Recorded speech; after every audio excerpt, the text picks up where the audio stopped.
કેટલા દેવાના? 30 રૂપિયા. ખાતામાં લખી લેજે. આગલા બાકી હે, ઈ તો આપી દે પેલા. હારવાર ગૂગલ પે કરી દઉં. જો એ અત્યાર નથી કરું, આગલા બાકી. મને ખબર હે ભાઈ, અમારા ભાઈનું ગાંડું હાલે માર્કેટમાં, આખી માર્કેટ શોર્ટ કરીને રાખી છે. ન હોય. હા ભાઈ, હમણાં ખાને અમે બે દુકાને ગયા હતા. ત્યાં 60 રૂપિયાનું બિલ થયું. ઓય 60 નું નહીં, 100 રૂપિયાનું બિલ થયું તું. હા ભાઈ 100 રૂપિયાનું. જો દુકાને ભાઈ 100 રૂપિયાનું બિલ થયું હતું. અને દુકાનવાળાએ ભૂલમાં ભાઈ પાસેથી પૈસા માંગી લીધા. પછી તો ભાઈ દુકાનવાળાને જ પાટલુંમાં જ. ભાઈ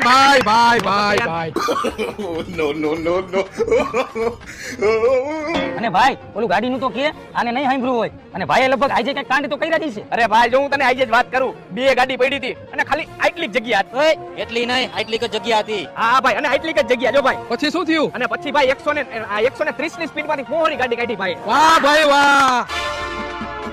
चल हट। અને ભાઈ પછી કેવું થયું ખબર હે? ત્યાંથી અમે ગાડી લઈને નીકળી ગયા અને રસ્તામાં ભાઈનો ફેન મળી ગયો. પછી તો ભાઈ ઉડો બહુ ખુશ થઈ ગયો ભાઈને જોઈને, અને સીધા જઈને ભાઈના પગ પકડી લીધા. ભાઈ કેમ ભાઈ આજે બહુ ઝાઝા ફાકા મારી છે ને તારા?